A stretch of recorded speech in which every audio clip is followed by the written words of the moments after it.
ወጣቱ መንገድ ላይ እየሄደ ሳለ በድንገት አንድ አዛውንት አግኝቶ መጠየቅ ጀመረ። አስታወስከኝ? አዛውንቱ ግራ ተጋብቶ አይ አለ። ወጣቱ ያንተ ተማሪ ነበርኩኝ አለው። መምህሩ አዛውንትም አሁን ከምን ደረስክ ሲል ጠየቀው። ወጣቱም መምህር ሆንኩኝ ሲል መለሰለት። ዋው ደስ ይላል፣ እንደኔ ማለት ነው። አዎ በእርግጥም መምህር የሆንኩት አንተን አርአያ አድርጌ ነው አለው። አዛውንቱም መቼ መምህር ለመሆን እንደወሰነ ለማወቅ ስለጓጓ ጠየቀው። ወጣቱም የሚከተለውን አጭር ታሪክ ያጫውተው ጀመረ።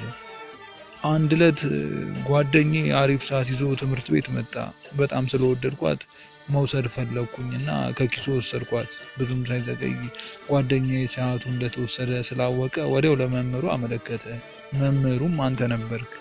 እናም አንተ ለክፍሉ ተማሪዎች ይህ ልጅ ዛሬ ሰዓቱ ተዘርፎበታል፣ የሰረቃችሁበት በቶሎ መልሱለት ስትል ተናገርክ።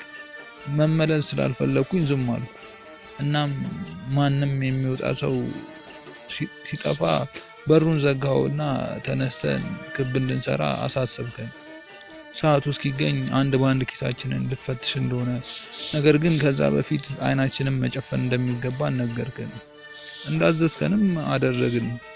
ከአንዱ ኪስ ወደ ሌላ ኪስ መፈተሽ ጀመርክ። የኔም ኪስ ስትበረብር ጊዜ ሰዓቱን አግኝተው ወሰድክ። ዳሩ ግን መፈተሽን አላቆምክም ነበር።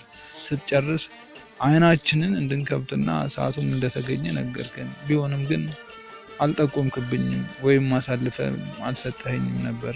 ሌባው ማን እንደነበር ፈጽሞ አልተናገርክም ወይ ወደ ቢሮ ጠርተኸኝም ምክር ቢጤ አልሰጠኸኝም። እዛች ቀን ክብሬን ጠበቅክልኝ። የህይወቴ በጣም አሳፋሪ ቀኔም ነበር። ቢሆንም ግን እለቱ ሌባ፣ መጥፎ ሰው ላለመሆን ቃል የገባሁበት ነበር።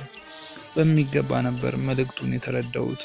እውነተኛ መምህር ምን ማድረግ እንደሚገባው ገብቶኛል። አመሰግናለሁ። ይህን አጋጣሚ ታስታውሰዋለህ? ሲል ወጣቱ ጠየቀው።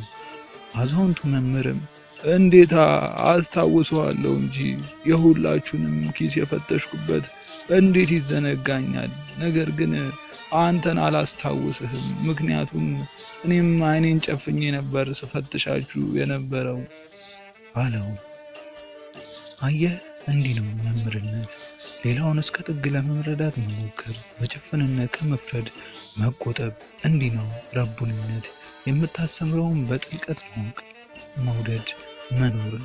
ስታስተምር በግብዝነት፣ በህብሪት፣ በመታበይ፣ በችኩልነት አይደለም፣ በትህትና ነው፣ በመተናነስ ነው፣ በትዕግስት ነው፣ በማክበር ነው። ይህ ነው የአዛውንቱ መምህር ትልቅነት። ማስተዋል፣ ጥበብ፣ ሰውኛነቱ፣ ሰው መሆኑ ተጽዕኖ እንዳያሳድርበት ለመጠንቀቅ ሲል አይኑን ሸፈነ። ባይሆን ግን ሌባውን ተማሪ ስለ እውነት፣ ስለ መርህ፣ ስለ ፍትህ ሲል አሳልፎ እንዲሰጠው ይፈተን ነበር፣ ይገፋፋም ነበር። መልካም ዕለት።